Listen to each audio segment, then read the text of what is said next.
Welcome to Real Talk with Garrett and Laura. With Halloween just around the corner, we wanted to do something a little bit different today.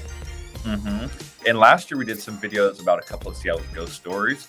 And so today we'll be revisiting some of those and expanding on some new ones of the most haunted places around the city. Seattle is a big city with a rich history, and it's really old. And it's just not a surprise. We have plenty of ghost sightings around town. Totally. And the first place we're going to talk about is where most everyone comes to visit when they go to Seattle, Pike Place Market.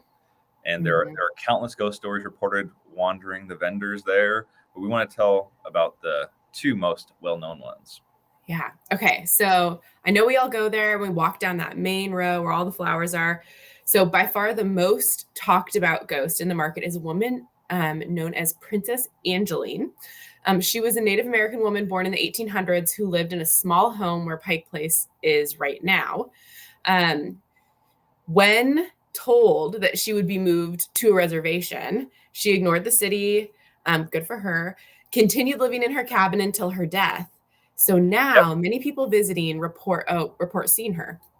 And they'll see Angeline wearing an old shawl and a little bonnet that she wore during her lifetime. And she moves slowly throughout the market and then disappears into thin air at a moment's notice, they say. So it's also very common for the area near where her former home was to be much colder than the surrounding area, full of a strange smell, different from the fish being thrown smell.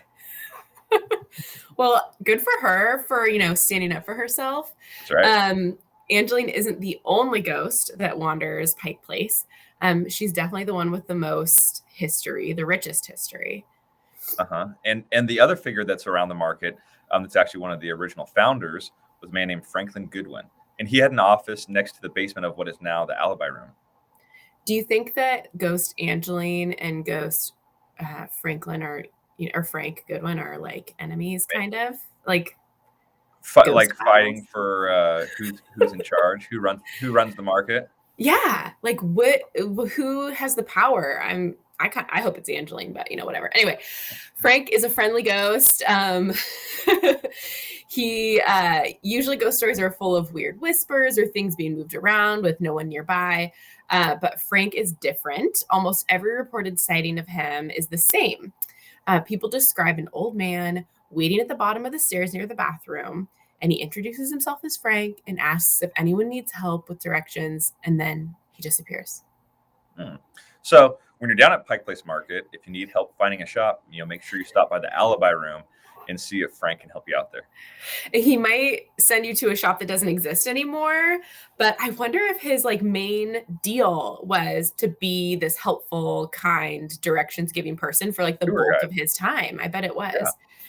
Yeah. Okay. Well, if you ever need help, Frank's your guy. Okay. So there are definitely plenty of other ghost places in ghosts in Pike Place. We know that it's old. I'm sure lots of weird stuff's happened there. But we also want to talk about another haunted destination. And where is this part? What part of town is this one in? So Kells Market is in Capitol Hill. And so in the 1900s, there was a building known as the Butterworth Building that served as a mortuary in Seattle. And then in 1923, that business moved to Capitol Hill, and others have moved in. So Kells Market is what we're going to be talking about next. Okay. So now it's an Irish pub called Kells, and it calls the basement of the Butterworth Building home. And that is the same room where the bodies waited in the mortuary. Dun, dun, dun. You also enter through the same door that the bodies were rolled in. So everybody, the deceased, the living, the undertakers, which is not probably the right word now. Right. And now bar patrons all walk through the same door. It's weird. And the Kells in Old Town in Portland is a little strange and everything as well too. So, but this Kells in Seattle is actually known as one of the most haunted pubs across the U.S. And there's been everything from mirrors and glasses shattering to the little girl who tries to play with children when they visit. Okay, so the little girl is one of the two regular ghosts of the pub. She's said to have bright red hair and is kind of a prankster. So she's also a friendly ghost. So this is great. I mean, I'm glad that we're going friendly ghosts here. Huh. She loves to move things around on the tables and mess with the patrons while they're there. But her favorite thing to do is play with other children. Mhm. Strange. And she'll even go as far as to make toys for other kids who are in Kells, during the daytime. And Hmm. she isn't believed to be dangerous at all. So just like a friendly ghost, like we talked Yeah. about, and really wants to be friends and spend time with the people there. Okay, so she's like a little Kells Casper. Yeah. The other pub goer is an old man named Charlie. He likes to manifest himself in a Guinness mirror. So that's going to be a mirror behind the bar top, I assume, in the back part, especially when there are bands playing live music. He's easy to spot. He appears wearing a derby hat and never stays for long. Okay. Interesting. And along with the two regulars, there are a lot of weird events that happen in Kells. And one of the pub owners once said years ago that a large mirror in a closed section of the bar fell and shattered into pieces, but remained in a neat pile on the floor. And then when the family ran back to see what happened, no one was there, and just a single candle on the bar had begun burning. So maybe it's a tribute to someone that was there before, or who knows? That's really weird. Like a clean pile of Yep, glass just a little shards. clean pile and a candle going. I mean, the candle could have been a coincidence. So I'm gonna although it was closed, a closed part of the bar, whatever. Okay. Well, that's just another one of the many stories about Kells.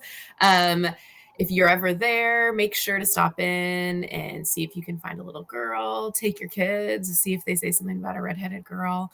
Yeah. See if you can find Charlie. Yikes. Right. But just make sure to keep your hand on your drink, so they don't want to go flying away or have it taken or drop it. The little girl's gonna steal your beer. Right. Exactly. So many stories surrounding Seattle spirits, but it's just such a great look into the history of the city. Totally. So if you're from Seattle and you want to do some of the exploring Pike Place or wherever else, let us know. And thanks for being a loyal listener to Real Talk. Yeah, and if you don't live here, please let us know about the haunted places in your town. I really feel like I took a deep dive on this, and now I'm super into ghosts and spirits, which, may be problematic leading up to Halloween, but that's okay. Oh well. Thank you Thanks, guys. Have a everybody. happy Halloween. Happy Halloween.